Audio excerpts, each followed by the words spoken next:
Olá a todos, aqui é o João do canal Cosmopolítica e esse vai ser um vídeo diferente porque é o primeiro vídeo resposta do canal. Sim, eu vou responder a um crítico com um vídeo específico. Não é um react, é um vídeo resposta no qual eu vou elencar críticas, fundamentos, citações, etc. né?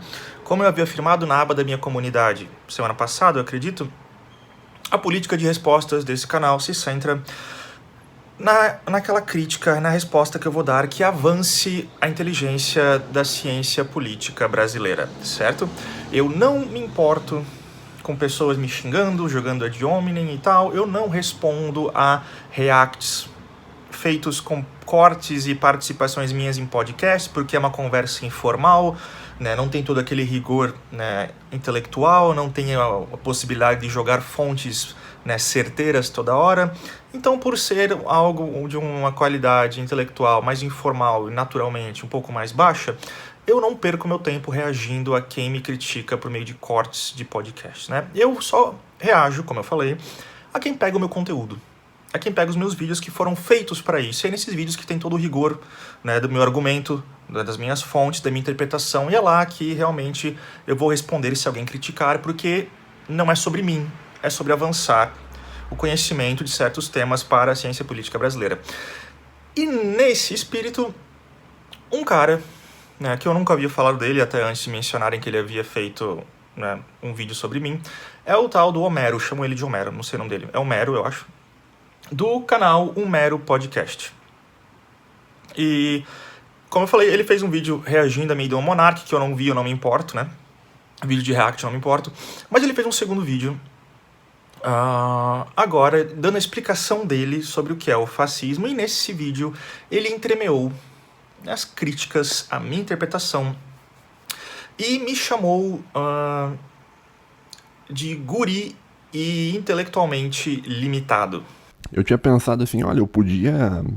Uma alternativa que tinha era assim, eu podia pegar os vídeos do Eigen lá e reagir a uma série de vídeos do Eigen e apontar os erros desse guri aí. Mas daí eu pensei, cara, se eu fizer isso, vai ficar parecendo como se fosse um ataque pessoal, né? Tipo, o cara fazendo vários e vários vídeos falando mal de alguém e tal. Tá entendendo? Por isso que eu falei assim que e aqui eu não tô falando pra ofender, eu só tô relatando um dado objetivo da realidade sensível. Por isso que eu falei que me parece ser uma pessoa intelectualmente limitada. 3 coisas, então. Primeiro, Homero, os meus vídeos, o meu conteúdo intelectual, ele está ali por um motivo. Para ensinar ou ser criticado, porque pela crítica podemos avançar nosso conhecimento. Eu não vou achar que você está me atacando se você discordar de todo e qualquer vídeo que eu faço. Eu não me importo. Se você apresentar críticas, se você apresentar argumentações, fique à vontade. Ele está lá para isso. Não foque sua crítica num mero react de uma ida a um podcast. Seja mais rigoroso, que nem o conteúdo que eu faço é rigoroso.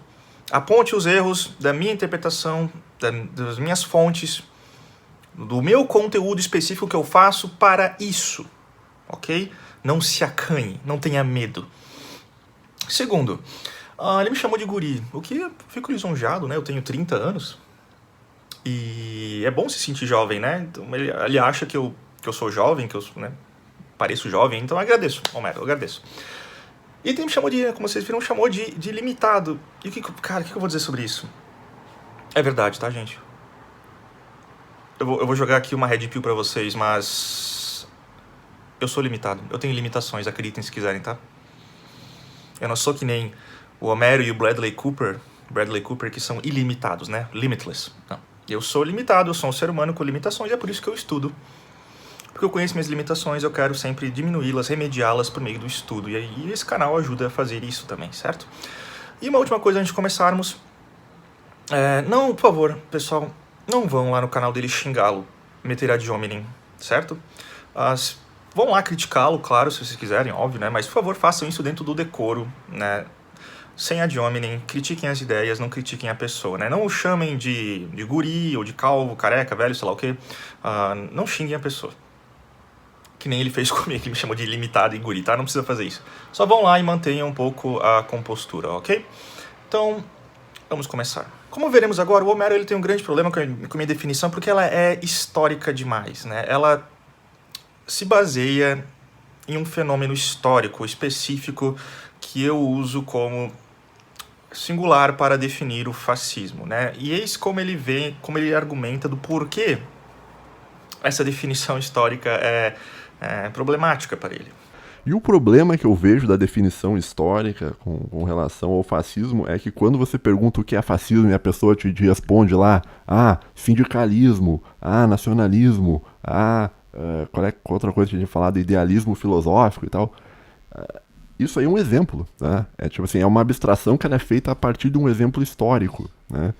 E eu não acho que isso é suficiente para definir um termo. Tá? Assim, na verdade, assim, bem interessante, né?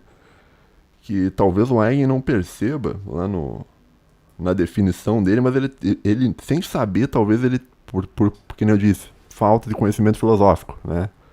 Por não saber, assim, ele está seguindo a definição dele, a formação do conceito que ele está tendo sobre fascismo, ela é uma definição marxista, tá? Como assim marxista, né? O Marx, ele tinha uma discussão com o Hegel, que ele inverte a filosofia do Hegel, né? Então, assim, o Marx, ele vai dizer assim, olha, a história gera o conceito, né? Na verdade, o termo do Marx não é bem conceito, mas eu tô simplificando. Então, o que acontece? A história gera o conceito, né? No caso, que é o conceito de fascismo lá do Eigen, né? Então, ele pegou o fenômeno do fascismo histórico, abstraiu as características principais e formou um conceito de fascismo, né? Essa tradição é uma tradição marxista. Então, tu pega a história, analisa a história e forma o conceito, tá?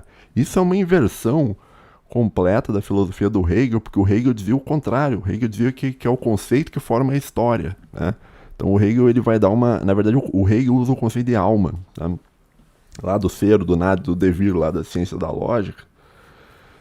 Mas o que o Hegel diz é o seguinte, olha, não é que, tipo, o fascismo não é um negócio definido historicamente, né? Na verdade, assim, é a alma que gera a história e não a história que gera a alma, né?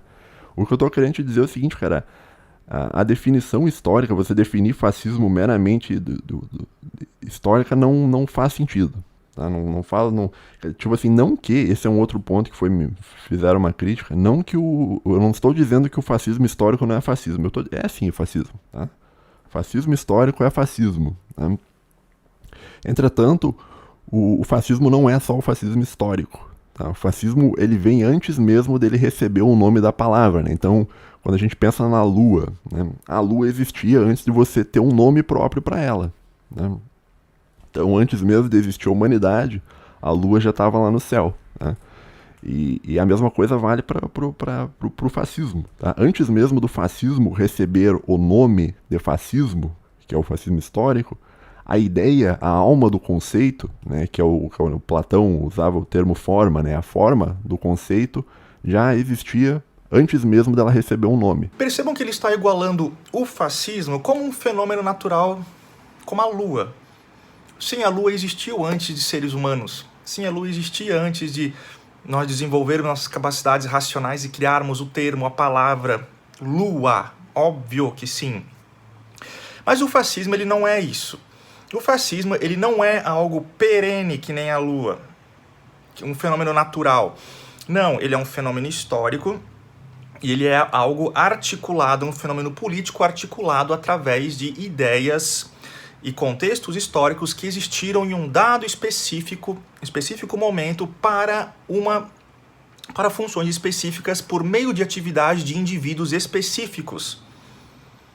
Não é um conceito que aparece lá atrás na história e aí tem vários indivíduos, né, refazendo, como se fosse sempre o eterno retorno daquele grupo, de um grupo de indivíduos sempre acabando recriando um fascismo. Na verdade, se esse fosse o caso, você veria uma manifestação muito mais complexa de um fenômeno político ocorrendo na história. E nós veremos que o Homero, ele não pode, na verdade, olhar para a história e olhar para a empiricidade, ele não pode olhar, enfim, para os fatos, porque isso vai contrariar a aconchegante interpretação histórica dele. Infelizmente, Homero, os fatos tendem a ser um pouco insistentes.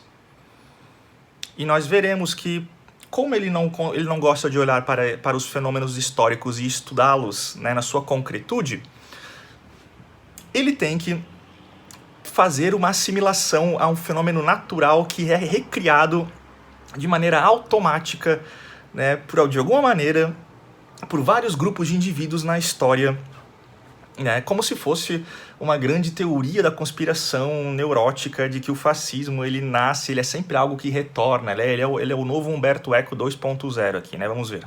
Então, aparentemente, eu sou um criptomarxista inconsciente que está ajudando a revolução e não percebeu, mas sendo sério agora...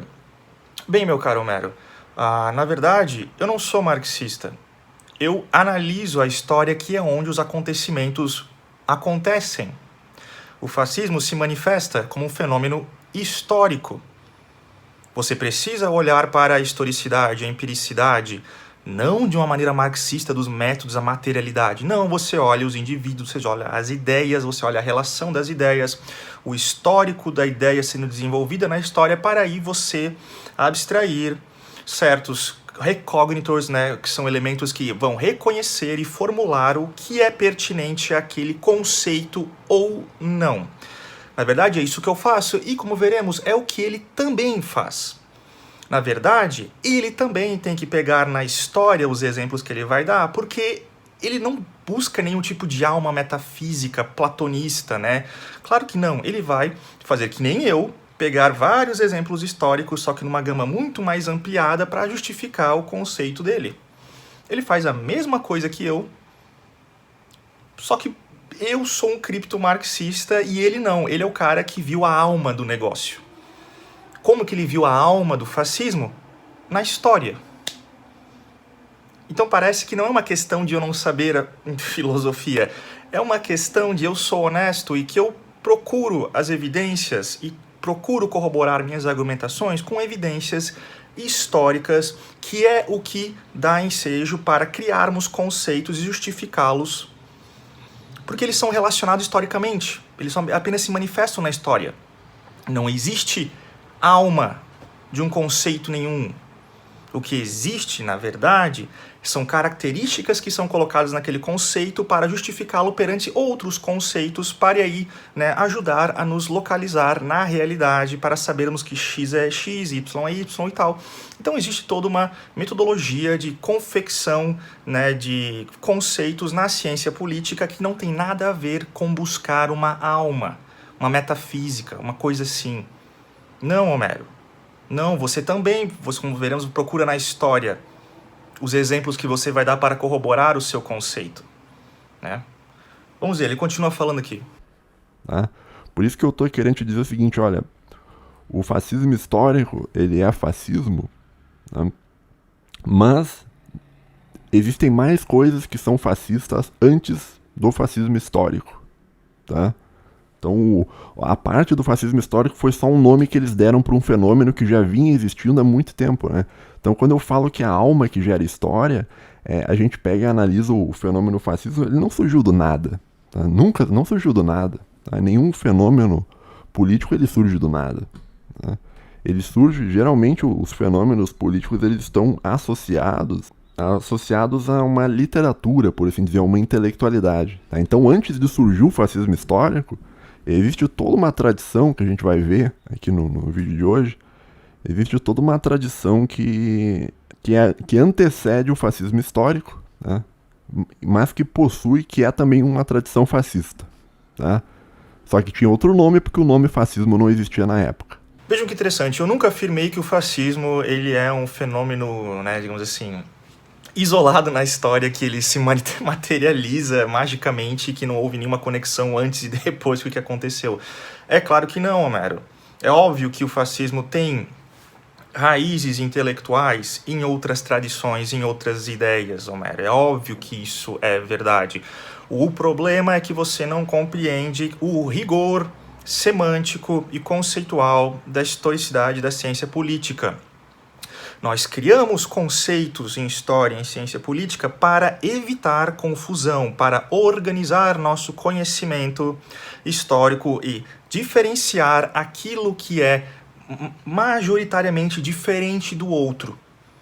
Sim, o fascismo ele teve raízes intelectuais, por exemplo, na elite theory que você vai falar. Ele teve alguma herança intelectual, por exemplo, das guildas medievais. Vamos falar que guildas medievais agora são fascistas, Homero?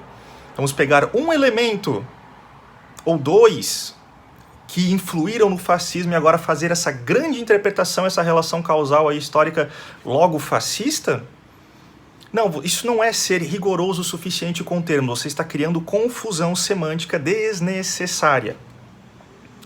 O fascismo, ele é fascismo porque ele é um conjunto de ideias feito por um grupo específico de pessoas para um fim, num contexto histórico específico, que é isso que o caracteriza como fascismo. Portanto, esse é a justificativa da existência do termo.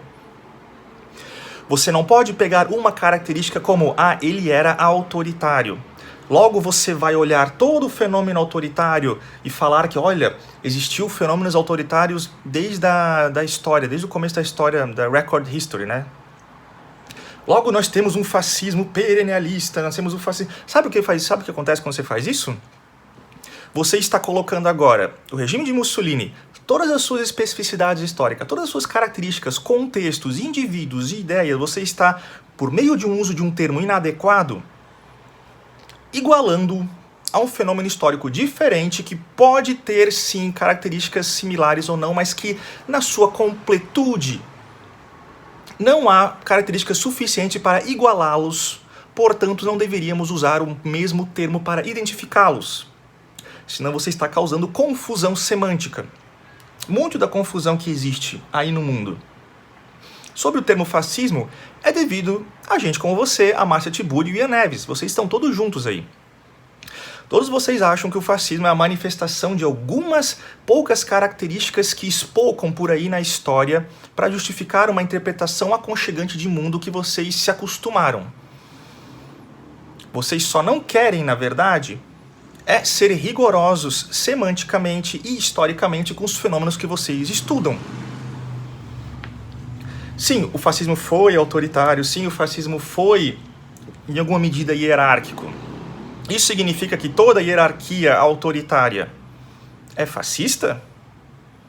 Óbvio que não. O fascismo, ele é uma hierarquia autoritária por suas próprias justificativas específicas, que teve manifestações específicas com outras ideias para servir de algum contexto específico e necessidades específicas do momento. Isso tudo justifica a criação, confecção justificativa do conceito. Você não pode separá-lo, esmiuçá-lo, esquartejá-lo e começar a olhar para a história e aplicar uma porcentagem do fascismo ali, logo aquilo é fascismo. Não, mas olha ali, o nacionalsocialismo também, ele falava que tem que ter uma hierarquia. O cara é fascista, aí, perennialista, que nem Platão falou lá de hierarquia, não sei o quê. Não, meu caro. Você tem que aprender um pouco de linguagem de ciência política e saber que não se deve fazer confusões esquartejando características de fenômenos históricos para aplicá-los a outros para justificar uma interpretação sua. Não faça isso. Você está corroborando com a Márcia Tiburi e com o Ian Neves. Não é o que precisamos. Mas o Homero ele é mais específico. Ele fala qual é então a alma do fascismo, né? Qual é realmente o fenômeno natural que aparece na história várias vezes em diferentes manifestações. Vou falar disso. Mas antes, eu vou dar um exemplo que ele mesmo coloca no vídeo dele sobre como a falta de rigor metodológico dele cria confusões absurdas, né? Olhem só. E curiosamente, a ordem hierárquica fascista, né, ela é uma ordem hierárquica muito similar à ordem dos trabalhos do Platão. Então, quando você pensa assim, em termos do Platão, o que o Platão defendia? Né? Que exista um líder amparado por uma junta militar que comande o povo. Isso lembra alguma coisa? Um líder amparado por uma junta militar, que são as almas de prata, que comandam todo o resto. Tá entendendo? Tá entendendo? Tá vendo alguma semelhança, alguma coisa, né? Vocês estão vendo alguma semelhança? É verdade, eu também. Vamos ver. Temos Pisístrato, nós temos Júlio César, nós temos Alexandre o Grande, né, nós temos o Ptolomeu do Egito, nós temos aí Gengis Khan, nós temos Tamerlão, nós temos quem os malucos da família Médici, talvez. Nós temos aí a junta militar brasileira, nós temos a junta militar argentina, nós temos aí o Perón, nós temos quem mais? Nós temos os malucos comunistas da Coreia do Norte, nós temos o Chiang Kai-shek, nós temos aí, claro, nacional-socialismo alemão, nós temos aí Atatürk na Turquia, talvez. Então, Napoleão Bonaparte, claro, né? Então você pode pegar aí qualquer governo autoritário apoiado por uma força militar, uma junta militar, que então parece que isso é suficiente para o Homero para justificar a aplicação de um conceito em ciência política, porque parece que assim não iremos fazer nenhum tipo de confusão, não é mesmo? Não, nós não vamos fazer nenhuma confusão olhando para todo o regime que tem uma hierarquia, que tem um líder, apoiado por uma junta militar e chamá-los de fascista. Bem, aí não haverá confusão nenhuma, não é mesmo? Mas agora, há uma fala muito curiosa do Homero que temos que levar em conta, né? Antes de falarmos mais exatamente da alma que ele fala que é do fascismo, olhem só. Quem que não acreditava na definição histórica de fascismo, né? Porque parece que eu sou o louco da história, né? Porque parece assim que eu tô dizendo assim pra ti, olha, fascismo histórico, só o fascismo histórico não define o que é fascismo, né? Entretanto, eu não sou a única pessoa que pensava desse modo, né? O Karl Popper pensava também desse modo, né? E aí, cara, que é interessante porque tem nas críticas ali que me fizeram, o Karl Popper, ele é visto assim como se, não, o Karl Popper não sabe nada e tal, só que é o seguinte, daí a gente volta pro argumento de autoridade, né? Vamos ao argumento da autoridade. Quem tem mais autoridade aqui, o Karl Popper ou o Huygens? Popper, eu vou argumentar em favor do Karl Popper, né? Porque o Karl Popper, ele literalmente estava vivo durante o período do fascismo histórico. E literalmente o Karl Popper conviveu com fascistas históricos, né? E o Karl Popper, inclusive, se tu for pegar a história dele, ele teve que fugir para não ser morto pelo fascismo histórico. Tá? Um cara que literalmente viveu o fascismo histórico e escreveu sobre o fascismo histórico, ele, ao falar sobre o fascismo histórico, ele não está citando, ele não está referenciando a origem do fascismo, a ideia fascista, a forma fascista, como algo histórico. Então ele não está, no livro lá da Open Society and Its Enemies, ele não está definindo o fascismo como, é isso aqui que o Mussolini escreveu no livro, que o Mussolini tem um livro sobre o fascismo, né? O Karl Popper não vai falar isso. O Karl Popper, quando ele vai falar sobre o fascismo, ele vai falar sobre a ideia de fascismo, e ele consegue identificar essa coisa que eu estou te falando, né? Que a alma gera história e não a história gera alma. O primeiro fascismo, assim, em termos filosóficos, tá? Ele surge na figura do Platão.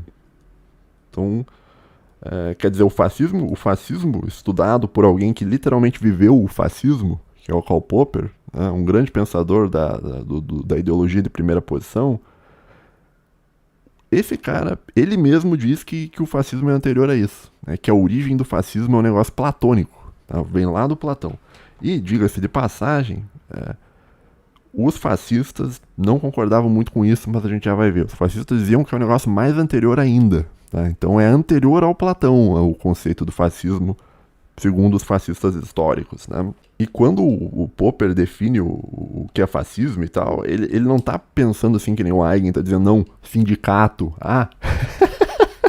não, fascismo é sindicato, sindicalismo, nacionalismo, não, cara, meu Deus, cara, né? Por quê? Porque não é uma definição puramente histórica do fenômeno que ele estava vivendo, dos intelectuais que ele estava convivendo na época, tá? Vocês sabiam que Karl Popper literalmente viveu no começo do século XX? O cara que literalmente viveu durante a ascensão do fascismo, cara. Ele está dizendo que o fascismo começou com Platão, bicho. Sabe quem mais viveu literalmente na época do regime fascista? Os fascistas. Acredite ou não, eles literalmente viveram lá. E aqui ele menciona os autores fascistas, né? E aqui uma curiosidade muito interessante, é o ponto que eu quero trazer para vocês. Homero, em muitas partes desse vídeo dele, ele vai referenciar muitas vezes a ideia de que todos os autores fascistas, os fascistas históricos, segundo ele, concordam com a tese do Karl Popper em alguma medida de que o fascismo é uma manifestação moderna de um fenômeno perennialista. Então parece que é justificável acharmos que o Homero aqui, ele leu todos os autores fascistas históricos, senão ele não estaria fazendo essa afirmação bem contundente e forte. Então eu vou te dar o benefício da dúvida, Homero. Eu vou te dar o benefício da dúvida que eu acho que você não está mentindo por má fé. Eu acho que você é só apenas ignorante do assunto e você não leu nem 10% dos autores fascistas históricos. Você já leu Sérgio Panunzio? Você já leu Angelo Olivetti? Você já leu Ugo Espírito, Camilo Pellisi? Você já leu Paolo Orano? Já leu Carlo Costa Magna? Já leu Augusto Fanteschi, Bruno Spampanato? Já leu Giacomo Volpi? Eu duvido que você tenha lido esses autores e eu até acredito que você não conhecia nem metade desses nomes. E se você não os leu, Homero, e se você não os conhece, então você não tem autoridade nenhuma para afirmar que todos os autores fascistas concordam com essa sua tese do Karl Popper. Então eu acho que você está mentindo. Não por má fé, mas por pura ignorância. Eu acho que você não leu nada de relevante de autores fascistas históricos. Na verdade, você está fazendo essa afirmação apenas para corroborar o seu ponto de que o Karl Popper é alguém relevante na interpretação histórica do fascismo. Então, me prove errado. Faça aí um vídeo explicando as ideias desses autores fascistas para sabermos se você realmente os leu, se você tem autoridade para fazer essa afirmação que você faz. Eu duvido muito. Sabe o que você devia ter feito nesse vídeo? Você devia ter pego todos os autores fascistas que você disse que leu, né? Todos, e no final do vídeo ele fala 100%, literalmente ele fala 100% dos autores fascistas, olhem só. E por que esse é o conceito? Né? Por que a ideia central do fascismo é isso, né? De que o forte deve impor a sua vontade sobre o fraco? Isso é o conceito correto porque 100%, digo 100% é 100%, né? Não é tipo 99%, não é 50%, não é 10%, né? É 100% dos pensadores atribuídos ao fascismo, né? Acreditavam nisso, tá? Então, esse é o conceito de que o forte deve impor sua vontade sobre o fraco, ele está em todos os pensadores, tanto do fascismo histórico, né? Mosca, Gaetano Mosca, Carl Schmitt, todos esses pensadores, o Évola, sabe, todos esses caras, o próprio Mussolini, né? Então todos esses caras acreditavam que é isso, essa ideia de que o forte dominar o fraco, ela está presente em todos os trabalhos desses caras. Você teria que pegar todos esses autores fascistas e debulhar cada escrito de cada um e mostrar que eles concordam com a tese do Karl Popper que você defende do perennialismo. Você teria que fazer uma lista de pelo menos aí uns 100 autores. Muitos deles que você não conhece, como eu acabei de falar. Então eu acho que você não está realmente sabendo tratar desse assunto. Acho que você está palpitando em coisas que você não sabe, que você não tem o conhecimento histórico. Mas, como nós já sabemos, o Homero ele não precisa conhecer os fenômenos históricos para pontificar sobre eles. Porque o Karl Popper escreveu um livro falando que Platão já havia explicado tudo. E aqui o Homero ele faz outra afirmação muito interessante, no qual ele fala que se você perguntar para qualquer autor fascista, porque ele aparentemente conhece todos eles, mesmo aqueles que não tem nem tradução para o português, nem para o inglês, né? Mas ele, por algum conhecimento mágico que ele leu em Julius Evola, ele consegue conhecer todos os pensadores fascistas sem nunca tê-los lido magicamente, né? Ele fala que se perguntarmos para qualquer intelectual fascista, todos eles vão explicar que não é o que está acontecendo agora, que isso é uma... Estamos puxando isso de uma tradição antiga, né? Olhem só. Leia os pensadores do fascismo. Né? Se você não gosta do Karl Popper, porque ele é de primeira posição, então eu convido você a ler os pensadores do fascismo. Né? Por quê? Porque, olha só que interessante, os próprios pensadores do fascismo, eles não, se tu perguntasse para eles o que é fascismo, eles não iam te responder, é o que a gente está fazendo agora. Né? Se tu fosse perguntar para um pensador do fascismo, ele ia puxar toda uma tradição lá para trás de muito, muito, muito, muito tempo. Tirando a óbvia mentira ali que ele falou que ele pergunte para qualquer autor fascista, né, até mesmo aquele que ele não conhece e nunca leu, como eu já apontei na minha própria dissertação de mestrado, num vídeo que eu fiz aqui, vários fascistas tinham diferentes interpretações históricas do que o regime fascista estava fazendo naquele momento. Muitos deles viam como a concretização do ressurgimento da alma, da unificação, da vontade geral da nação italiana. Alguns deles nem mesmo tinham Platão, tinham a antiguidade como referência relevante. Outros tinham, como no próprio livro que eu escrevi, que vai ser publicado daqui a 1 mês e meio, que eu também utilizo o próprio Karl Popper, olha que coincidência, diziam que sim, alguns, que o fascismo era a recriação de um ideal da antiguidade clássica, mas não platônico, mas sim a recriação da essência social do indivíduo, da filosofia política, né, antiga, que era muito mais baseado em Aristóteles do que Platão, como eu vou falar no meu livro. Então parece que você está fazendo de novo uma afirmação generalizante sem ter base nenhuma para suas afirmações, porque novamente você não estuda a história. Você ignora para fazer sua confortável interpretação, baseado num rigor metodológico frouxo, que aplica um conceito de maneira idiosincrática por meio de umas poucas características no que você quer ver como fascista para justificar sua visão de mundo. Vou dar um exemplo aqui que eu vou tirar do meu próprio livro de um autor fascista que certamente o Homero deve conhecer, já deve ter lido todas as obras dele, que se chama Emílio Bodrero, que ele escreveu um livro muito influente na época do regime, mas que também foi contestado por outros fascistas. Sim, imaginem só, fascistas discordando uns dos outros de que não há realmente uma tradição perennialista para justificar o regime. Imagina isso, né, Homero? Né?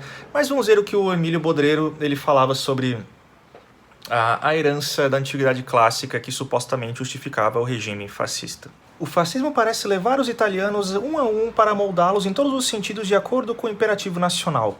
Devem tornar-se instrumentos perfeitos para a consecução dos propósitos do Estado, como aconteceu com Roma, que foi mestre insuperável dessa pedagogia porque soube criar uma mística em torno do seu próprio nome, para que deixasse de ser a de uma cidade, mas de uma entidade equânime divina, e ser cidadão romano significava ser participante dessa divindade. Esse mesmo Emílio Bodrero ainda fala que, apesar de ter, segundo ele, essa herança do pensamento político e da divinização do Estado romano, o fascismo também teve que levar em conta o nacionalismo, a criação do Estado-nação, né, moderno, e até mesmo as ideias da Revolução Francesa. A Itália teve que, antes de tudo, se atualizar com os princípios que lhe permitiram, em sua primeira fase, tornar seu ideal uma realidade.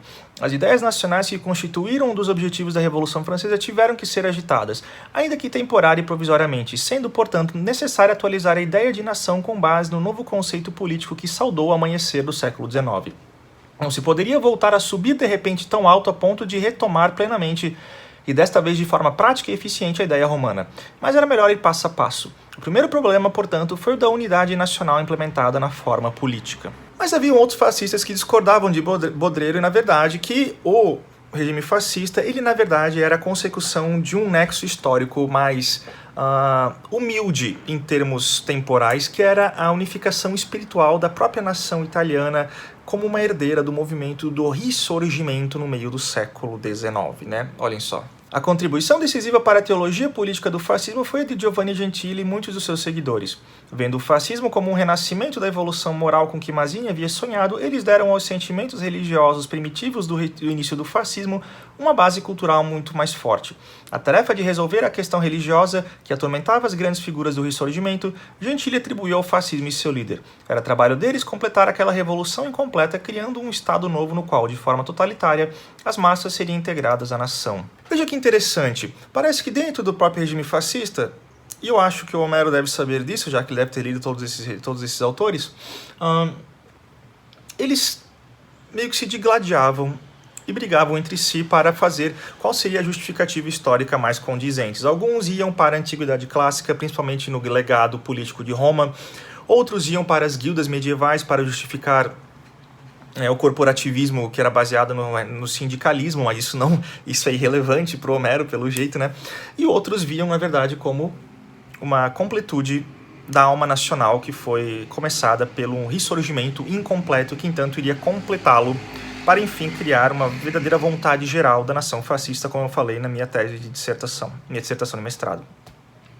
Então parece que o Homero ele realmente cagou para todo esse conhecimento histórico, para todas as intrincadas argumentações justificativas do regime fascista, e passa por cima disso tudo e não está nem aí, porque Karl Popper falou para ele que existe uma ideia central perennialista desde Platão, né, que passa por cima disso tudo, então você não precisa ficar o seu tempo estudando realmente os autores do fascismo.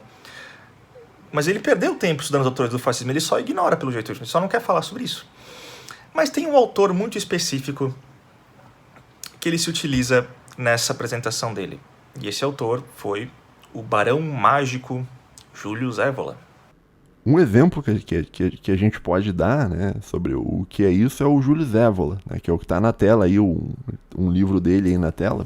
Um dos conceitos perenes que existe, né, é o conceito da energia solar e da energia lunar. Tá? Isso aqui aparece em números fascistas, mas um dos que mais fala sobre isso é o Evola. Né? Ele tem um livro, né, chamado A Tradição Hermética, né, que é um livro... A tradição hermética, ela busca você enxergar ao longo da história constantes. Nós vamos falar de Julius Evola, mas não é curioso de que a tradição hermética busca olhar na história constantes que se repetem? Justamente o que você está fazendo aqui com o fascismo que você vê em todo canto, que há uma junta militar e um governo supostamente de fortes sobre fracos. Então você é realmente um adepto da tradição hermética do próprio Julius Evola, né? Mas continuamos. E eis então o motivo pelo qual eu realmente me senti motivado a fazer esse vídeo. A questão do Julius Evola. E da nova resistência, né? Porque tem muita gente que se diz de terceira posição hoje em dia, que tem Julius Evola como um pensador em alta conta, um representante da terceira via, do fascismo, do nacionalsocialismo, do neofascismo, do neonacionalsocialismo, né? E aqui eu vou, então, tomar meu tempo para esclarecer essa questão da relação do Julius Evola e do fascismo, tá? Vamos ver primeiro qual foi a reação e relação do Julius Evola com o fascismo no começo da existência do movimento, nos anos 20 até a tomada de poder. Vamos olhar. Como consequência, os primeiros escritos políticos de Evola foram explicitamente antifascistas. Em 1925, 3 anos depois da marcha sobre Roma, que levou Mussolini ao poder, e a convite de um de seus colegas ocultistas, Evola escreveu seu primeiro artigo político para o jornal Lo Stato Democrático, um ataque ao fascismo. Evola falou do fascismo como uma mera caricatura e paródia de uma revolução real. Para Evola, o fascismo era simplesmente baseado na força material. Não possuía raízes culturais nem espirituais. Em seu artigo, Evola rejeitou qualquer forma de nacionalismo como simples tolice, baseada em sentimentos vazios. Manipulando os sentimentos chauvinistas, os pseudo-revolucionários fascistas haviam montado uma revolução risível. Tudo isso na época em que era perfeitamente claro para todos que o nacionalismo era mito, central e mobilizador do fascismo. 3 anos depois que Mussolini assumiu o poder na Itália, Evola insistiu que para ser verdadeiramente humano seria preciso superar a contaminação fraterna. É preciso purificar-se do sentimento de estar unido aos outros por causa do sangue, dos afetos, da pátria e do destino humano. Tal sentimento de grupo, o cerne do nacionalismo fascista, não tinha lugar no inventário de virtudes tradicionais de Evola. Evola foi e permaneceu um antinacionalista enfático ao longo de sua vida. O próprio Julius Evola confirma que, na verdade, ele nunca teve interesse nenhum para o fenômeno fascista como ele se manifestou na história, pelas ideias que moveram o regime, que justificaram e solidificaram o regime no poder, e que, na verdade, ele buscou, sempre tentar parasitar o movimento Mussolini para avançar suas ideias malucas de neotradicionalismo e toda aquela baboseira, como ele mesmo confirma. Depois de mais considerações, fiz a pergunta: será que o fascismo é o princípio de uma restauração anti-europeia? O fascismo tem força suficiente para assumir hoje a consciência dessa tarefa? Reconheci que o fascismo surgiu de baixo, das necessidades confusas e das forças brutas desencadeadas pela guerra europeia, que alimenta-se de compromissos e alimenta-se das pequenas ambições de gente pequena. O organismo estatal que construiu é muitas vezes incerto, desajeitado, violento, não livre e não isento de mal-entendidos. Mas notei que, olhando em volta, nada poderia ser encontrado como base, como esperança. Nos vários capítulos indiquei, portanto, as condições para que o fascismo pudesse se tornar uma revolução real e necessária, não no simples campo político-social, mas sobretudo no campo da visão geral da vida, do mundo e do próprio divino. Assim, foi lançado não só um ataque contra toda a democracia e todo o igualitarismo, não me sendo poupadas as tendências negativas do fascismo, como o simplesmente nacionalista, o mazinianismo e o neo-hegeliano, mas os valores a contrariar indicava-se também o tipo de economia, a ciência, a tecnologia moderna e o ativismo faustiano. A historiografia continua afirmando esse fato histórico óbvio de que Julius Evola nunca foi qualquer coisa relevante para o fascismo histórico. Olha só. Evola achou extremamente lamentável que Mussolini fosse socialista antes da guerra e se envolvesse com elementos igualmente questionáveis. Os sindicalistas revolucionários e também os futuristas de Marinetti, todos eram conhecidos por se preocuparem com o rápido desenvolvimento industrial e reformas econômicas e sociais radicais. Falavam da reestruturação corporativa da indústria, e falava-se de políticas demográficas para aumentar a taxa de natalidade e reduzir a mortalidade infantil, para fornecer aos cidadãos o sustento de tudo. Evola achou todas essas políticas deploráveis. Mas Evola, mesmo sendo um crítico ferrenho do fascismo, um antifascista ferrenho, na verdade, ele se aproximou do regime em algumas instâncias, e há um período muito curioso no final dos anos 20, no qual não apenas Evola tentou se aproximar do regime, mas o próprio Mussolini e o regime de Mussolini se utilizaram de Evola de uma maneira maquiavélica. Utilizaram-no para fazer o seu tratado de latrão com a Igreja Católica. E vamos ver como Mussolini manipulou o idiota do Julius Evola naquele momento. Com a publicação do Imperialismo Pagano, houve uma enxurrada de atividades dos intelectuais fascistas. Mais do que seu simples antifascismo, a abrasiva polêmica anticristã da obra os escandalizava.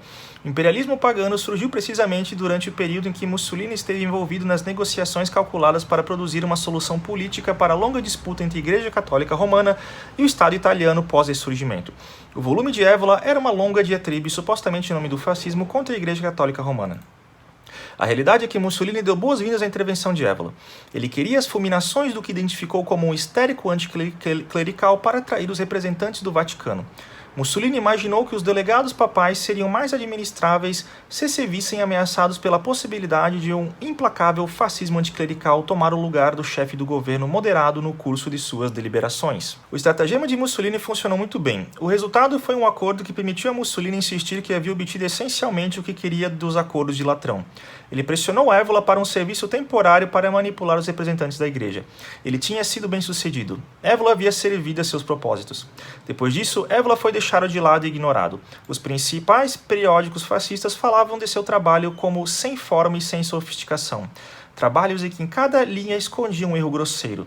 As publicações de Evola, dizia-se, não eram sérias, merecendo pouco mais do que ser deixada de lado e não pensar mais nelas. Não apenas Evola foi um trouxa que deixou ser manipulado para fins políticos do próprio Mussolini e do regime, como ele acreditava que magicamente os fascistas iriam acreditar em toda aquela bobajada que ele escreve, mas o resultado foi, muito esperadamente, o contrário, né? Vejam só. O que é perfeitamente transparente é que havia muito pouco de que pudesse passar como fascismo no sistema de crenças de Evola. Em 1930, ele havia ofendido quase todos os membros da hierarquia fascista, para não falar da maioria dos intelectuais fascistas. Evola se opôs literalmente a todas as características do fascismo. Esse episódio fica claro quando até mesmo na introdução feita para a tradução em inglês do seu livro A Revolta contra o Mundo Moderno, é contado esse episódio curioso da relação de Evola e do fascismo, no qual ele teve que até mesmo temer pela sua segurança física. Olhem só. Évola começou a fazer isso criando o primeiro periódico La Torre, que depois de 10 números teve que ser colocado na prateleira. Por ordem de Mussolini, nenhuma gráfica foi autorizada a imprimi-lo por mais tempo. As críticas de Évola foram beligerantes. Depois de ser lembrado que Mussolini pensava de outra forma sobre algo que escreveu, simplesmente respondeu: tanto peggio per Mussolini, tanto pior para Mussolini.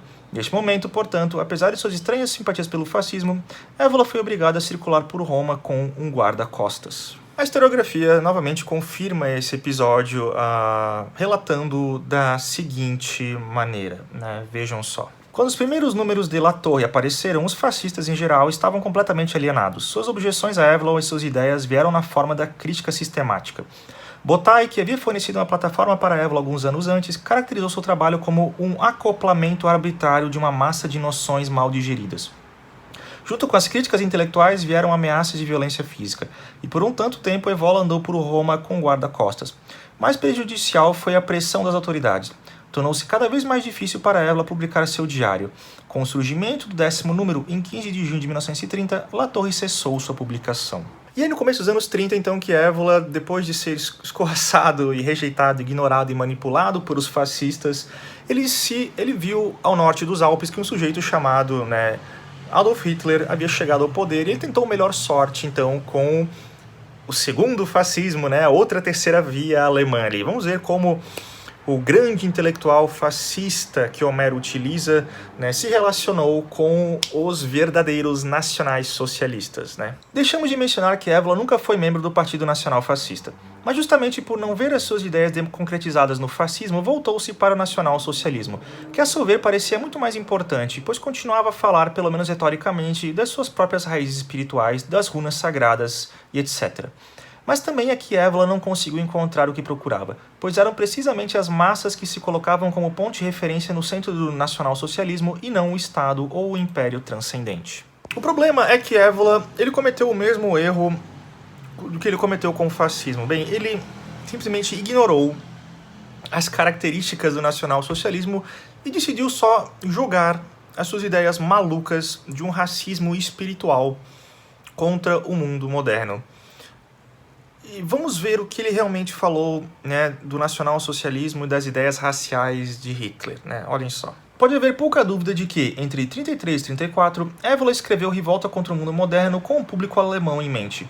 Ele não teve nenhuma influência entre os fascistas italianos. O nacionalsocialismo alemão, por outro lado, parecia oferecer-lhe possibilidades mais férteis. A convicção de Évola era de que, de alguma forma, misturando sua ciência sagrada com as características superficiais do fascismo e do nacionalsocialismo, ele poderia, de alguma forma, aumentar seu potencial de sobrevivência no tóxico mundo moderno. Ele parecia estar articulando uma forma de racismo biológico que o mundo reconhece com aquela encontrada no Mein Kampf de Hitler. Na verdade, muito pouco do que Évola escreveu foi racista nesse sentido facilmente compreendido. O que ele disse de fato tinha muito pouco a ver com a ideologia nacional socialista e menos ainda com o fascismo. Sua associação com ambos foi fundada na esperança de que ele pudesse usar um ou ambos como portadores de seu tradicionalismo. Certamente que Évola era meio idiota, mas não era idiota a ponto de desconhecer completamente a visão racista de Hitler, então acho que ele só ignorou o fato de que o racismo de Hitler era baseado num social-darwinismo e não em nada místico espiritual como Évola queria propagar, e por isso ele foi ignorado por Adolf Hitler. Mas qual foi a sorte que ele teve com a SS de Heinrich Himmler e Heydrich e Rosenberg? Porque lembremos, a SS era muito mais voltada para essa questão mística, pagão das runas e tal.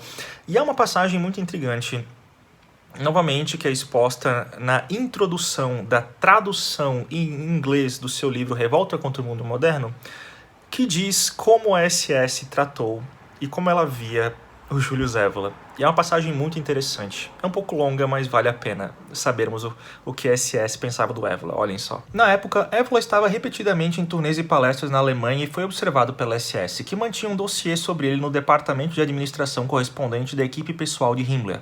Neste dossiê, o documento número AR-126 diz: o objetivo final e secreto das teorias e projetos de Évola é provavelmente uma insurreição da velha aristocracia contra o mundo moderno, que é estranho à ideia de nobreza. Assim, a primeira impressão alemã de que ele era um romano reacionário estava correta. Seu caráter geral é marcado pela aristocracia feudal de antigamente. Seu aprendizado tende para o diletante pseudocientífico. Daí decorre que o nacionalsocialismo não vê nada a ganhar colocando-se à disposição do Barão Évola. Seus planos políticos para o Império Romano-Germânico são de caráter utópico e, além disso, suscetíveis de dar origem a emaranhados ideológicos. Como Évola também só foi tolerado e dificilmente apoiado pelo fascismo, não há nem mesmo uma necessidade tática de auxiliá-lo do nosso lado. Sugere-se, portanto, esses 3 pontos. Primeiro, não dar um apoio concreto aos atuais esforços de Évola para estabelecer uma ordem internacional secreta e uma publicação especial destinada a esse fim. 2. Para interromper sua eficácia pública na Alemanha, após essa série de palestras, sem implantar nenhuma medida especial. 3. Para impedi-lo de avançar para os principais departamentos do partido e do Estado. E 4.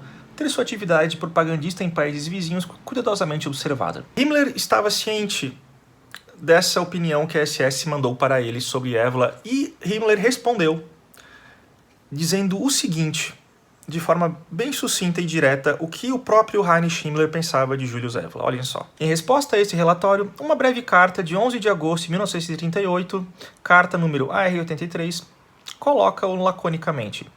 Heinrich Führer SS Heinrich Himmler toma nota das opiniões expressas no relatório sobre as palestras do Barão Évola e fortemente concorda com as ideias e propostas apresentadas no parágrafo final. Ou seja, Heinrich Himmler concordou com as opiniões de seus subordinados na SS de que Évola era um maluco que não podia ser confiado e que as ideias de Évola não tinham guarida e não tinham espaço em nenhum sentido plausível dentro do partido, da SS e do movimento nacional socialista como um todo.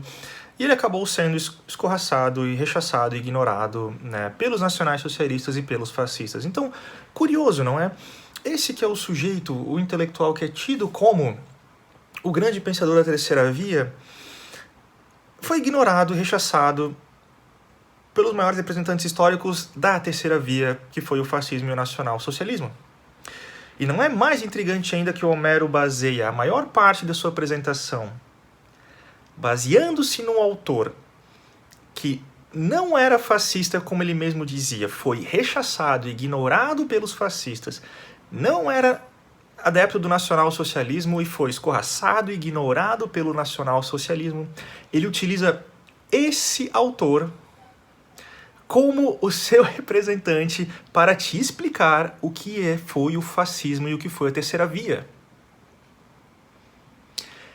É essas bizarrices, é esse erro metodológico absurdamente primário e crasso que você comete quando você não presta atenção na empiricidade histórica dos eventos que você se propõe a explicar e a estudar. Se você tivesse lido todos os autores fascistas 100% como você falou, Homero, você saberia que o Barão Julius Évola foi um grande merda, um grande Zé Ninguém, tanto para o fascismo quanto para o nacionalsocialismo, e que historicamente, tanto intelectualmente, não há relação relevante alguma. Mas vamos ver agora qual é o outro argumento que ele fala que justifica essa utilização do Julius Évola. Olha só. A tradição hermética, né? Por que eu tô te falando isso, cara? Tô te falando isso porque os fascistas históricos, né, eles próprios tinham uma origem do conceito de fascismo que era anterior ao fascismo. Então, tinha todo esse conflito. Por isso que eu falei pra ti assim, ó, que se tu quiser saber o que é fascismo, pergunte pro pessoal da Nova Resistência. Porque eu tenho certeza que se eu chegar pra Nova Resistência e perguntar assim, o que é o conflito entre Roma e Cartago, eu tenho certeza que eles vão saber explicar. Tenho certeza absoluta, né? Perguntar o que é energia solar e o que é energia lunar, eles vão saber explicar. Tá? E eles não vão, tipo assim, eles vão dizer que o fascismo histórico é fascismo, sim, mas eles não vão dizer que o fascismo histórico começou com o fascismo. Eles não vão chegar assim, o que é fascismo? Sindicato. Sindicato é fascismo. Né? Então, assim, o fascismo é um negócio muito anterior. Né? Vejam só, rapaziada, se você quer uma autoridade moderna no que é fascismo e terceira via, pergunte para os rapazes da Nova Resistência. Leia Julius Évola e fale com o pessoal da Nova Resistência. Veja o vídeo do Homero que você vai estar 100% seguro de que você entendeu o fascismo, num geral, a terceira via, o nacional-socialismo, né? Tirando o fato óbvio de que o Évola nem foi mesmo um fascista e que o pessoal da Nova Resistência não sabe realmente bulhufas do que foi o fascismo histórico. E você utilizá-los como fonte relevante é simplesmente risível. Antes de você utilizar a nova resistência como argumento de autoridade, baseie-se nos vários autores fascistas que você disse que você leu. E que você não os menciona. Você menciona um autor que nem era fascista e foi ignorado e rechaçado por tanto fascismo e nacional-socialismo. É uma piada, não é mesmo, cara? Mas há algo mais intrigante acontecendo aqui. Na verdade, por que o Júlio Evola é associado com o fascismo e com a terceira via no geral? Bem, isso tem a ver com as origens do neofascismo italiano na esteira do fim da Segunda Guerra Mundial. E nós temos que entender aqui uma coisa muito importante. Mas primeiro vamos ver como Evola se comportou logo com o fim do regime fascista. Com o colapso cataclísmico do fascismo em 1943 e o esforço alemão de restabelecer politicamente Mussolini no norte da Itália sob os auspícios do nacionalsocialismo, Evola se recusou a se comprometer com o fascismo com Mussolini. As razões não estavam longe de procurar. Eram os mesmos que o haviam deixado reticente em ingressar no partido fascista por 2 décadas.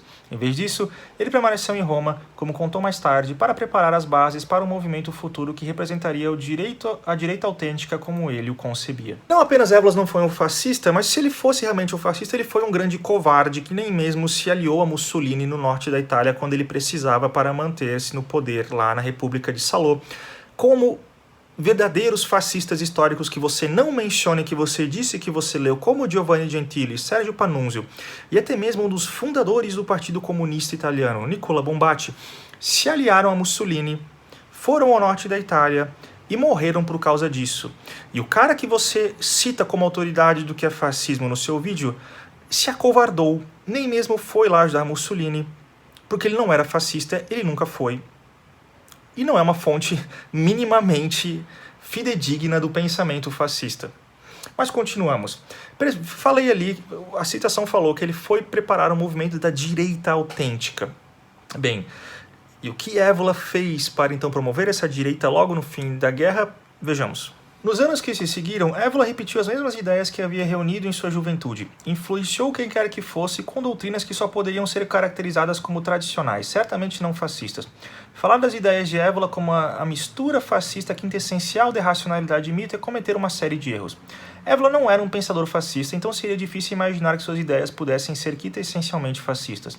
Mais do que isso, as noções de racionalidade e mito de Evola eram idiosincráticas, para dizer o mínimo, e certamente não fascistas. Suas ideias só poderiam ser essencialmente Evola. Curiosamente, é aí que começa o tal do neofascismo, né? Que é associado com Júlio Evola. Mas engraçado é que ele mesmo, o próprio Júlio Evola, não queria ter nada a ver com a sua associação com o neofascismo. Ele queria fazer um movimento diferente e acabou contra sua própria vontade sendo associado ao neofascismo. Olhem só. Após a guerra, como foi mencionado, Evola foi tomado como modelo pela direita radical e seu pensamento foi repetidamente distorcido e arbitrariamente associado ao fascismo. O próprio Evola, que sempre negou ser fascista, diria sobre a distorção de seu pensamento. Certamente não tenho culpa se alguns jovens fizeram um uso arbitrário, confuso e pouco sério de algumas ideias em meus livros, trocando planos muito diferentes. Independente da vontade de Evola, então, mesmo ele não querendo, ele acabou sendo associado ao neofascismo, que não tem quase nada a ver com o próprio fascismo histórico. É uma distorção, uma reutilização idiosincrática de ideias e do regime com ideias, e o Júlio Evola, que nem queria estar participando disso, como é confirmado por alguns historiadores de peso, como, por exemplo, o Renzo De Felice, nessa entrevista que ele deu nos anos 70 e 75, né? Vejamos só. Michael Lydon. Sim, há uma nova configuração, mas não há também uma base que liga esse novo fascismo ao tradicional? Renzo De Felice. O que importa é outra coisa, e aí está o grande problema. Hoje existe em nosso país um fenômeno que também chamamos de neofascismo. Se olharmos para os expoentes do radicalismo de direita ou do fascismo no sentido a que me refiro, devemos nos perguntar: quem são os seus professores ideais? A que modelos eles se referem? Eles se referem a Mussolini? Muito vagamente. Eles se referem a Mussolini como se referem a Garibaldi. Pode ser uma piada, mas é assim mesmo. Todos os italianos se referem a Garibaldi. e todos aqueles que são contra um certo sistema democrático se referem a Mussolini. Mas é um fato completamente externo, e nem sequer se referem à experiência fascista italiana, porque é uma experiência substancialmente mal sucedida, não só pela guerra perdida, mas também pela incapacidade que o fascismo italiano demonstrou de criar um verdadeiro Estado fascista. Os mestres a que se referem são outros, são Evolas, Codriano e os próprios nacionais-socialistas. A escolha desses nomes é extremamente indicativo. O que é Évola? Não é por acaso que durante todo o período fascista, Évola foi um pária, nunca desempenhou funções no partido fascista. Foi criticado e visto com desconfiança pelos fascistas, ou pelo menos por muitos deles. Évola significa uma forma de tradicionalismo, uma espécie de concepção que, por um lado, é cosmo-história, e por outro, grande catastrofismo. Todas as coisas essas que no fascismo não existem ou representam componentes extremamente marginais e minoritários. Outro historiador de peso, o Giuseppe Parlato, ele também fala, no final do seu livro La Sinistra Fascista, sobre essa misturança estranha de neotradicionalismo evoliano que virou o tal do neofascismo, e como isso não tem quase nada a ver com o fascismo histórico. Esta posição constituía um exame mais atento, um verdadeiro neofascismo, com características próprias e valores peculiares, de modo a desvincular-se muito mais do que as propostas subversivas da esquerda do fascismo tradicional. Era uma posição que ser a principal referência do movimento juvenil fascista após 1945, que não encontrou em Mazzini, Gentili ou teóricos do corporativismo seus pais inspiradores. Mas em Hitler, Évola, Codriano, não no ressurgimento, mas no mito da defesa de Berlim ou no racismo e, por vezes, no anti-ressurgimento de cunho legitimista, visto em contraste com a Revolução Francesa e com o materialismo liberal. Não na memória da Guerra de 1915 e do PIV, mas naquela Europa da trágica epopeia da Waffen-SS. E aqui eu vou falar algo muito mais intrigante sobre a utilização de Évola nessa interpretação do nosso amigo Homero. Bem, olhem só. O que ele está fazendo não é, em sentido nenhum, uma metodologia historicamente acurada e relevante para o estudo do fenômeno, fascista. O que ele está fazendo, sem ele nem mesmo saber, é replicando, te explicando o fascista, mas na verdade ele está replicando o discurso e a visão de mundo neofascista. Ele está, na verdade, ignorando todos os acontecimentos históricos e substanciais relevantes e indivíduos relevantes para a concretização daquele fenômeno e que, portanto, caracterizam e justificam as características do termo fascista para te entregar apenas uma interpretação neofascista baseando-se num autor que não apenas não era fascista nem nacional-socialista, mas também não queria nem mesmo se envolver com o neofascista. Então você percebe o que acontece quando você decide não estudar a história e os fenômenos históricos com competência. Se você tivesse largado Karl Popper e realmente lido os autores fascistas que você disse que leu, você não teria cometido essa gafe metodológica horrenda. Mas isso já foi falado várias vezes no passado. O Homero, na verdade, ele está apenas repetindo um tipo de discurso e visão de mundo que ele aprendeu e por automatismo ele está repetindo porque ele realmente não teve iniciativa de estudar propriamente esse fenômeno. Como o próprio Anthony James Gregor falava já há 15 anos atrás. Parece que os comentaristas anglo-americanos optam por identificar qualquer corpo de pensamento que seja, em qualquer sentido, antidemocrático, racista, anticomunista ou antifeminista como neofascista. Isso parece ser mais enfático se algo místico, oculto ou mítico puder ser encontrado em algum lugar entre suas doutrinas. Como foi sugerido, a menos que termos como místico e anti-intelectual sejam definidos com alguma precisão, eles podem ser enganosos e empregados para servir apenas a propósitos prejudiciais. No caso, Homero está vendo com Évola que ele possibilita uma interpretação perennialista da história e do fascismo para condizer com a sua própria visão do mundo. Ele não se importa quem foi Julius Evola, como as ideias dele se desenvolveram, qual foi a sua relação com as ideias do fascismo, com as ideias do nacionalsocialismo, por que essas relações nunca funcionaram, por que Julius Evola nunca nem mesmo se tornou um neofascista, mas foi utilizado pelos neofascistas para criar um novo tipo de pensamento político, não tem nada a ver com o fascismo histórico. E ele se utiliza disso tudo para justificar a sua própria visão da história, para confortavelmente enquadrar conceitos e fenômenos históricos que ele não conhece em caixinhas de primeira, segunda, terceira posição. Porque aí ele pode confortavelmente interpretar a história sem necessitar estudar os fenômenos em questão, porque naturalmente estudar fenômenos históricos complexos como fascismo e nacionalsocialismo requer muito tempo, requer muito estudo e muita leitura. É muito mais fácil você ler o Júlio Evola, ler Karl Popper, ler o blog da Nova Resistência e sair por aí pontificando sobre assuntos que você não sabe, mas na verdade está espalhando a visão de mundo neofascista sem saber.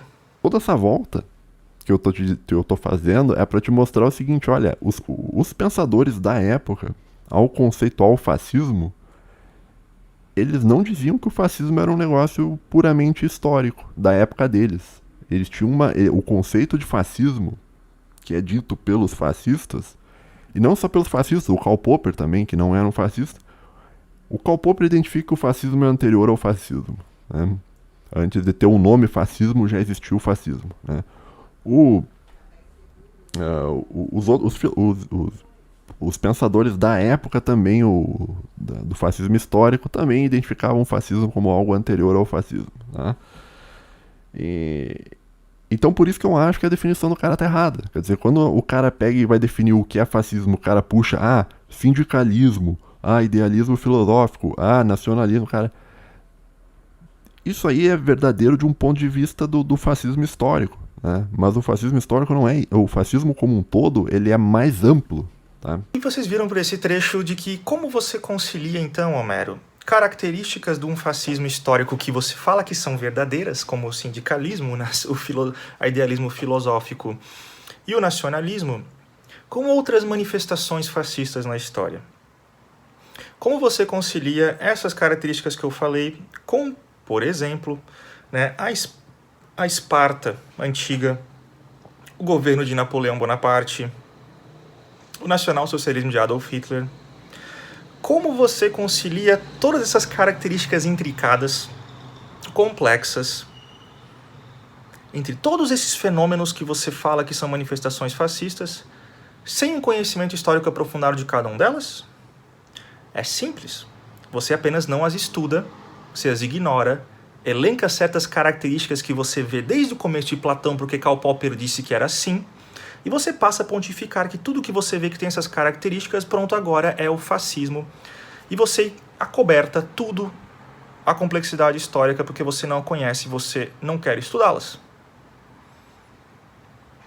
Não é uma metodologia muito boa de se fazer, não é mesmo, Homero? Mas agora vamos falar então qual é a definição dele de fascismo, né? Vamos ver aqui. Para ele, o fascismo é um conceito, né, tão natural como a lua, e esse conceito é a supostamente predisposição humana de colocar o mais forte e subjugar o mais fraco.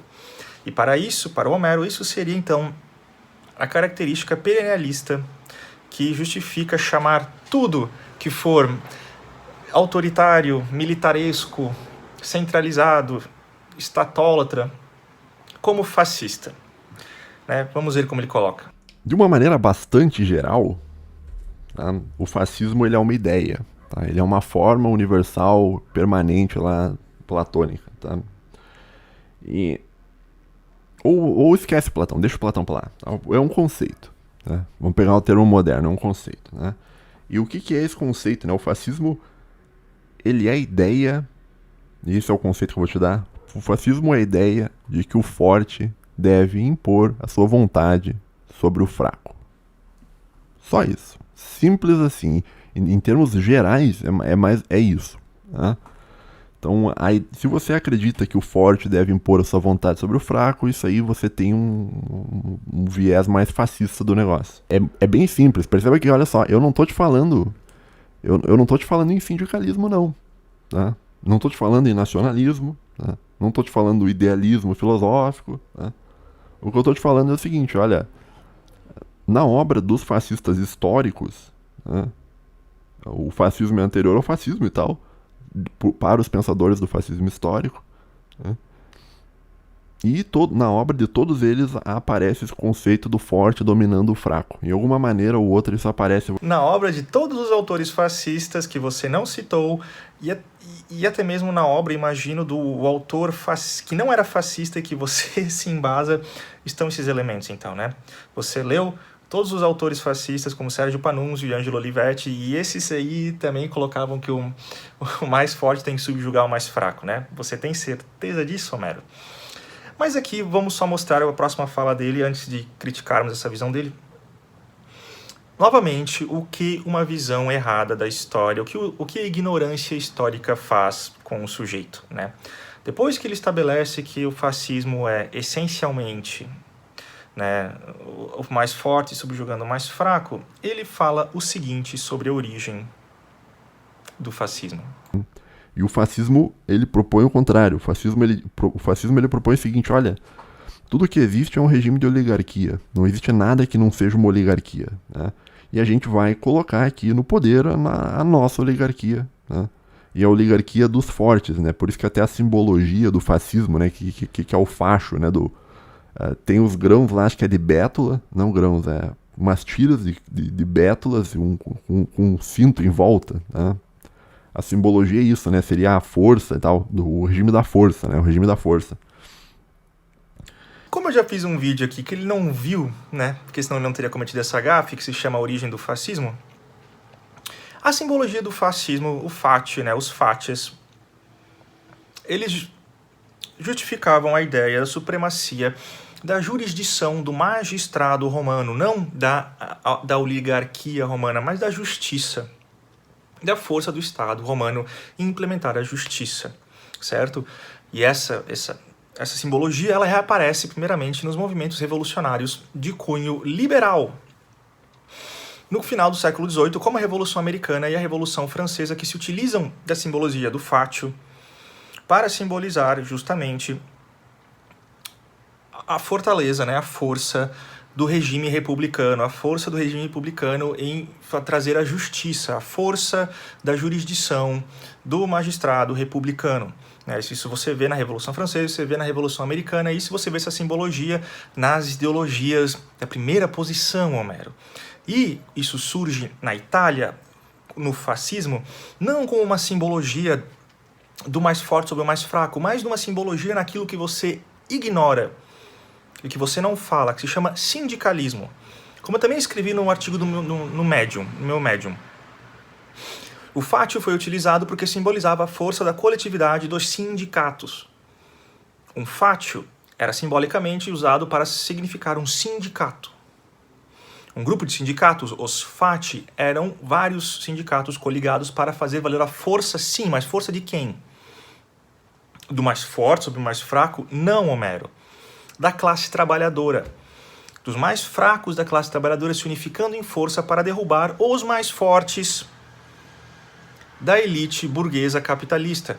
É aí que surge na Itália, né, o adjetivo fascista.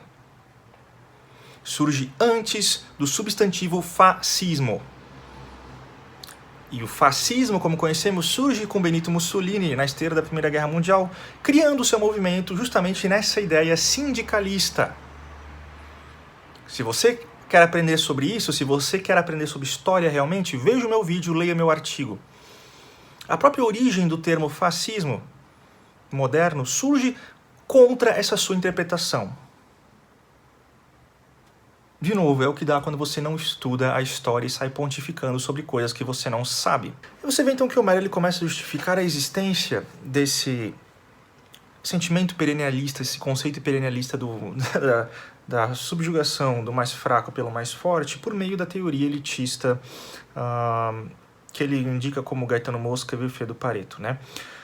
Curiosamente, eu já estudei muito a teoria elitista, e teoria elitista relacionada com o fascismo, como ele realmente aconteceu na história, né?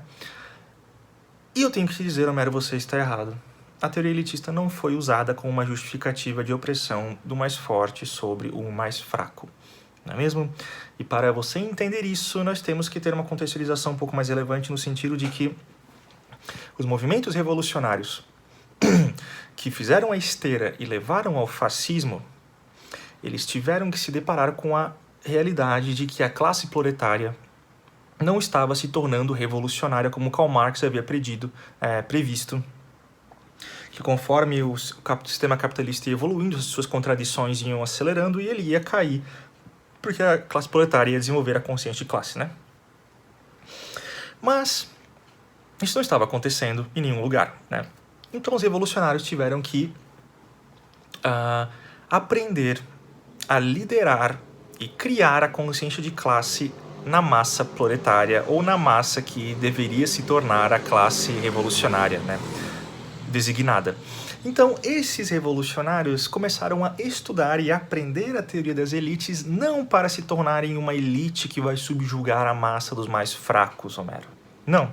Eles aprenderam a teoria das elites para se tornarem líderes intelectuais, para criar a consciência revolucionária na classe desejada. Isso pode ser visto até mesmo em socialistas e marxistas da Segunda Internacional, que nem o famoso Karl Kautsky, né? Que já antes da Revolução Russa colocava que a revolução deveria ser guiada, liderada por um grupo pequeno de intelectuais burgueses que deveriam saber controlar e manipular o sentimento e a consciência de classe da massa. Neste contexto, a consciência socialista aparece como resultado necessário e direto da luta de classe proletária, mas isso está incorreto. A consciência socialista moderna só pode surgir com base em um conhecimento científico profundo. O portador da ciência não é o proletariado, mas a intelectualidade burguesa. O socialismo moderno originou-se com membros individuais desse extrato que inicialmente o comunicaram aos proletários intelectualmente avançados, que por sua vez o introduziram na luta de classe proletária onde as circunstâncias o permitem. A consciência socialista é, portanto, algo introduzido na luta de classe proletária de fora e não algo que surgiu originalmente dentro dela. Mas não apenas Karl Kautsky foi um marxista famoso que defendia medidas elitistas, né, para controlar e modificar a consciência das massas, mas um dos marxistas mais famosos e bem-sucedidos na história. Estou falando do próprio Vladimir Lenin.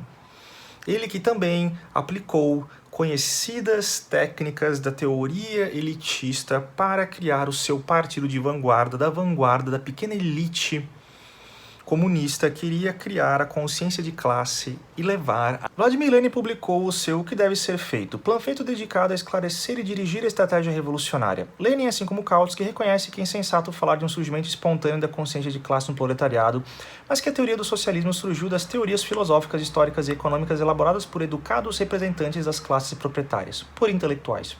Consequentemente, a consciência de classe passa a ser o produto de uma luta entre ideologia burguesa e ideologia socialista pela mente do proletariado, e essa luta ideológica só pode ser enfrentada por um partido de vanguarda. Nesse ponto, desejamos apenas afirmar que o papel do guerreiro de vanguarda só pode ser cumprido por um partido que se guie pela teoria mais avançada. E adivinha só quem foi influenciado pela teoria das elites neste exato sentimento, nesta exata ideia? Benito Mussolini. Como eu mesmo falei no meu vídeo Socialismo de Benito Mussolini, ele foi influenciado pela teoria elitista por meio daquela galera que você não gosta de falar, os sindicalistas. Os sindicalistas revolucionários, como está mencionado no vídeo do próprio Mussolini, Socialismo de Benito Mussolini, eles tinham a ideia também de criar uma vanguarda, né, de intelectuais proletários de elite que vão criar a consciência revolucionária nos sindicatos para a classe proletária fazer a revolução, justamente para contornar as dificuldades interpretativas do marxismo, para poder fazer uma revolução independente da base econômica da sociedade. E essa teoria e essa implementação da teoria elitista dentro da teoria sindicalista veio de Georges Sorel, que estudou Pareto e Le Bon, dois elitistas clássicos, e Sorel se utilizou do elitismo justamente para avançar a luta revolucionária da classe oprimida, dos mais fracos, contra os mais fortes da oligarquia burguesa. Então parece que a teoria elitista, na verdade, ela entrou no fascismo justamente o contrário do que você está falando. Ela entrou com uma justificativa para ajudar a luta dos mais fracos contra os mais fortes. Enquanto que o fascismo prega que deve ser o contrário, né? Que o forte deve impor sobre o fraco. Tá? nessa estrutura hierarquizada que é proposta lá na República do Platão. Tá? Perceba que eu tô, tipo, tudo que eu tô te falando, tu percebeu que eu não falei percebeu que eu não falei de sindicato nenhum, tu percebeu que eu não falei de coletivismo nenhum, não tô falando de nacionalismo nenhum. Acho que eu falei um pouco de nacionalismo lá quando eu falei do Nietzsche, né? Tá entendendo que o meu conceito, que é esse conceito perennialista, que é um conceito que existe em todos os pensadores do fascismo, atribuídos ao fascismo, ele é um conceito mais amplo e ele é um conceito mais correto do que você dizer, fascismo é coletivismo, fascismo é sindicato. Eu falei, meu Deus, cara. Sabe, cara? Então, quer dizer, então é cansativo, né? É cansativo. Eu não entendi o que é tão difícil pra você, Homero. Você não precisa nem estudar a história dos fenômenos, você pode só ficar falando o que Karl Popper falou e o que Júlio Evola falou. Quão difícil é isso? Você realmente não tem a fibra para estudar esses fenômenos históricos se você acha que só repetir Karl Popper e Júlio Evola é difícil. Mas sabe o que é realmente difícil?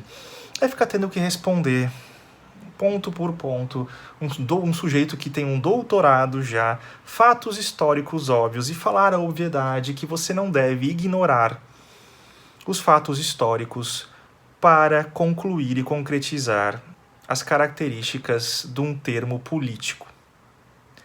É cansativo ter que explicar isso para você, né? Mas eu tô tancando, porque, novamente, eu estou fazendo isso para os meus inscritos, para eles aprenderem mais sobre o fascismo e ver aprender com os seus erros metodológicos. Eu não me importo se você for aprender com esse vídeo ou não, eu realmente não ligo, tá? Mas estou te utilizando para trazer esse conteúdo para os meus inscritos, né? A relação de força e de fraqueza aparece também no Hatzel. Quer dizer, então, ela aparece literalmente... Tu tá entendendo que é um conceito perene, é um conceito perennialista? Quer dizer, a relação de força e fraqueza, que é o que define o fascismo, tá? Ocorre aonde? Em Roma e Cartago, tá? Ocorre na filosofia do Platão, ocorre na filosofia do Nietzsche, ocorre em toda a elite theory, né? Ocorre na história do Império Romano, com o negócio do SPQR, ocorre também no Carl Schmitt, principalmente no Carl Schmitt, né? Não vou entrar em muitos detalhes sobre a obra dele, porque não dá, né? E ocorre também na geopolítica do Friedrich Hatzel. Quer dizer, então, o que eu tô querendo te dizer é o seguinte, cara, esse conceito, cara, ele é um conceito que perpassa todos os pensadores do fascismo, tanto o fascismo histórico, né, quanto os pensadores anteriores ao fascismo que geraram ao longo do tempo o fenômeno do fascismo histórico, né? Porque o fenômeno político ele surge através de uma manifestação literária anterior, né? E todas essas manifestações literárias, todas elas tinham esse conceito, que é um conceito muito simples, que é o conceito do forte impondo sua vontade sobre o fraco. Novamente ele com as incríveis generalizações históricas que somente alguém extremamente ignorante do assunto poderia fazer. Todas as manifestações literárias, como se de fato ele leu não apenas todos os fascistas do regime, de Mussolini e de Hitler, mas todas as manifestações literárias que desembocaram no fascismo.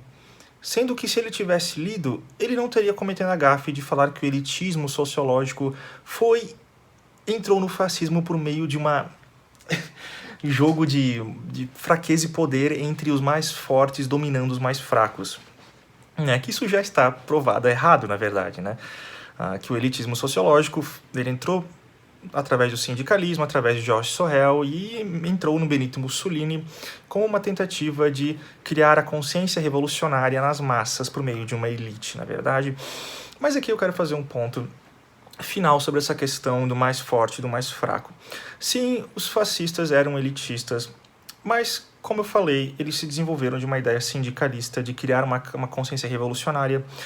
E quando se instaurou o regime, eles mantiveram essa ideia de que a elite partidária e a elite intelectual iria criar, né, as bases para a nova consciência revolucionária nacional, né? Eu já fiz até aqui um vídeo sobre a Revolução Temporal e o fascismo, eles utilizaram de vários métodos para criar essa consciência revolucionária, certo? Não era apenas uma elite para oprimir, né, os mais fracos. Eles se viam como representantes da vontade geral de toda a nação, de toda a consciência revolucionária da nação fascista, como eu escrevi na minha própria dissertação. Se você quiser aprender, leia minha dissertação, Homero, que está no vídeo específico sobre ela, que é o elitismo sociológico, o elitismo fascista, foi a intenção de criar uma elite revolucionária representante do corpo político nacional, que justifica, né, a legitimidade do governo fascista, porque ela representa a vontade geral de todos os cidadãos, uma igualdade na representação política. Isso é o que justifica a elite partidária, a elite política no fascismo italiano, que não tem nada a ver com o nacionalsocialismo alemão. E não tem nada a ver com o Platão. Certo? Leia minha dissertação, né? Veja o meu vídeo do Fascismo e Revolução Temporal, que você vai aprender que, na verdade, eles se inspiraram nos jacobinos da Revolução Francesa.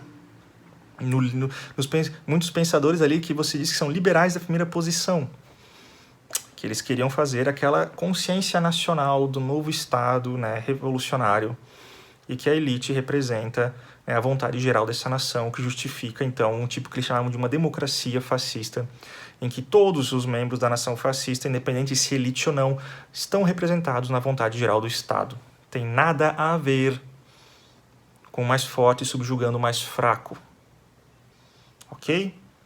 Aprenda isso, Homero. Aprenda a estudar os fenômenos históricos, as suas manifestações, as suas justificativas. Aprenda-os para poder caracterizar um termo e saber utilizá-lo de maneira correta na história, sem causar mais confusão desnecessária, só porque você quer justificar a sua visão de mundo, a sua interpretação histórica, o seu preconceito histórico. Largue o Karl Popper e vá realmente ler todos os teóricos fascistas que você disse que leu. Tá aí o meu conceito de fascismo, que é um conceito muito mais completo, mais amplo, tá? E é amplo porque o fascismo é um fenômeno amplo, tá? Eu não estou amplificando um conceito só para inventar para caber dentro das coisas que eu estou dizendo, não, eu estou dizendo assim, ó.